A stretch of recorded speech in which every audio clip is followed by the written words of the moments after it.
Hey, what's going on, guys? Kalamazi here, and welcome back to another BFA Mythic Plus video. Today we're looking at a level 5 Temple of Sethraliss run that I completed over the weekend as Destruction. Fortified and Sanguine were the two affixes active for their run, and made for some pretty tight situations with the small hallways that are found in Temple of Sethraliss. Before we jump into the video, I wanted to mention that if you're interested in entering my 30-day WoW game time giveaway, I have a link to it in the description below as well as at the end of this video. Now, I was running a bit of a different destruction build than I was in previous runs. I was also able to port over most of my UI from live servers. I wanted to test out Grimoire Sacrifice versus Roaring Blaze, as I felt it could very easily offer a bit more overall damage on certain packs, and with it now once again providing the Sacrifice Pet's Command Demon ability, is now an actual useful talent unlike it was in Legion. I was able to pull a damage breakdown for each boss on Warcraft logs as well, but the damage still seems to be a bit bugged. We can however use the damage meter in-game to gauge that. As always, if you're interested in the boss kills and not as much the trash, I'll have timestamps in the description below if you want to skip right to the boss attempts.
I will enjoy watching you fry.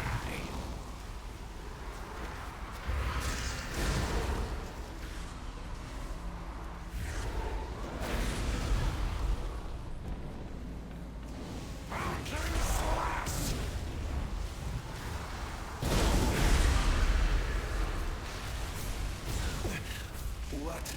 Break their barriers of the Empire. Conduct yourselves. Take me.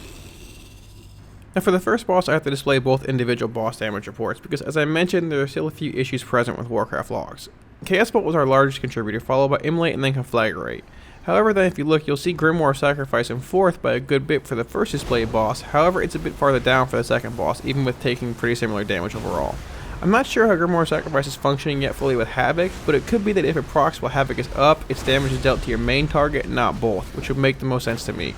With it being a high Havoc uptime fight, this could very easily be the reason as to why there's such a disparity between the two bosses when it comes to Grimoire of Sacrifice.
The breakdown for Merektha is pretty similar to the first boss. Chaos Bolt is followed by Conflagrate and then Immolate.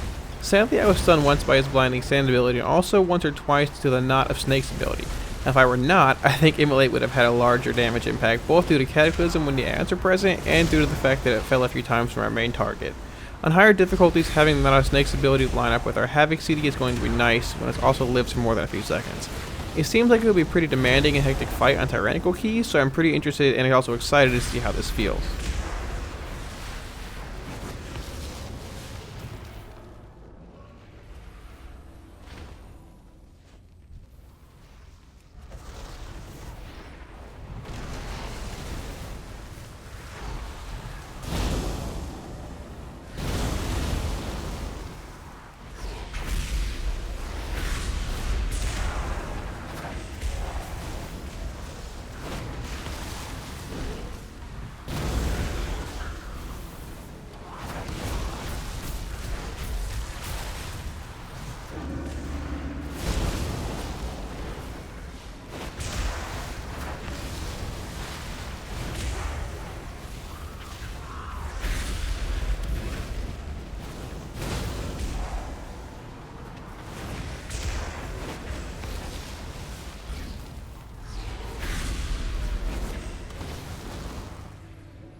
The Galvazzt encounter is nice in a sense because it shows how our damage contribution will be on single target encounters for the most part.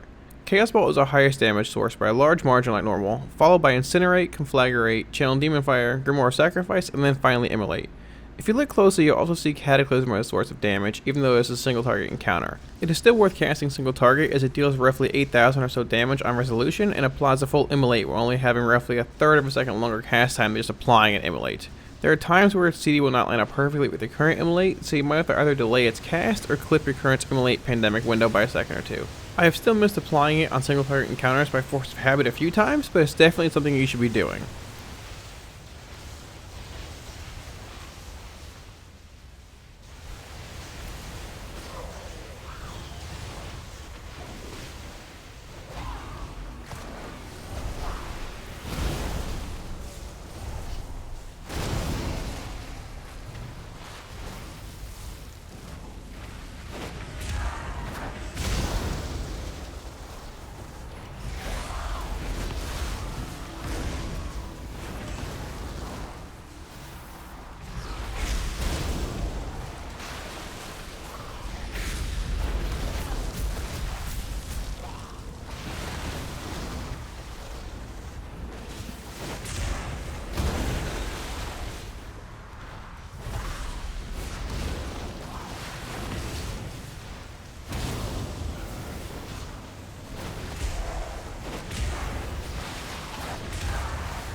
Now this next gauntlet event has changed a bit as well, where in the past you only had to place one eye in the skull to open the passage to the last boss. It seems in a recent build, however, it was changed to requiring both eyes now. I was very interested to see how it would be tuned on Fortified weeks as well, and it was pretty interesting. It was a bit of a relief to see that the vast majority of the mobs did not actually drop Sanguine when killed, with what seemed to be like only the Orb Guardians dropping it. A Demonic Gateway was also very useful for moving the orb across the ring quickly, as it applies a massive speed reduction when you're holding it. A Priest Life Grip could also be used to either get you to the gateway when grabbed, or closer to the skull once the gateway is used. Either way, it was nice to have some classes with an impactful movement ability to get you to the skull as fast as possible.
The hex is shattered, but the temple's defenses have awakened.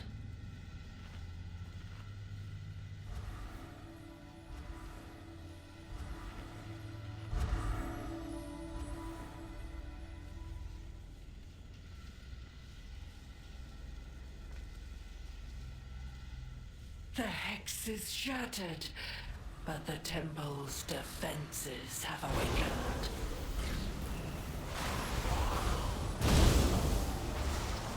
Restore, and I will disable them.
Now sadly the final encounter consists of mainly fighting your way through waves of trash and healing the avatar to full, so there was not really a great way to display the damage breakdown here.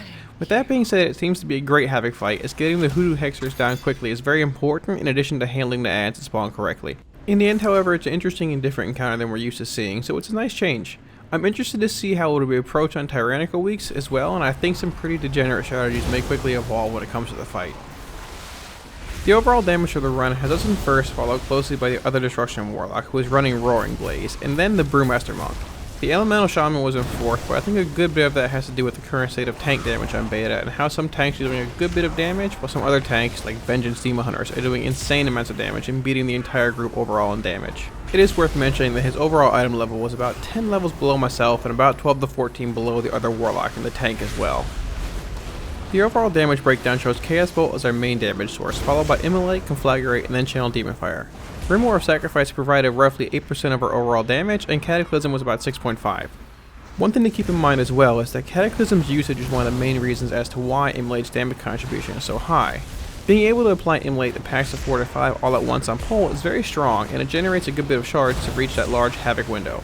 It's really easy to reapply your Immolate to the remaining mobs once it reaches its Pandemic window as well.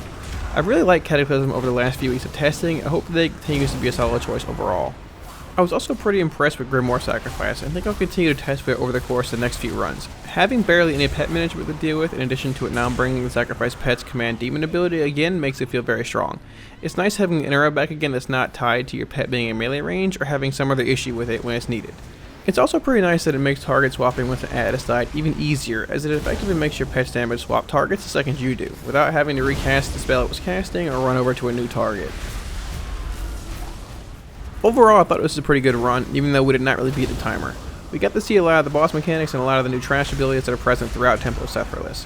One thing that I've noticed with this week being a Fortified week as well as a Sanguine week is that a good bit of dungeons in Battle for Azeroth have much smaller quarters to fight in than in Legion, which makes dealing with Sanguine much more difficult than it was or currently is in Legion.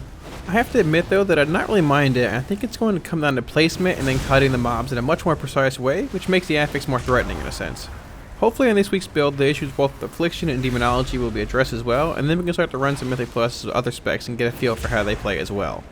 Once again, if you're interested in entering the free 30 Days of WoW Game Time giveaway I'm holding, I'll have a link to it in the description below. If you guys want to see more WoW and BFA content, remember to smash those like, share, and subscribe buttons, your support really helps. As always, thanks so much for watching guys, and I'll see y'all pretty soon in Battle for Azeroth. Peace.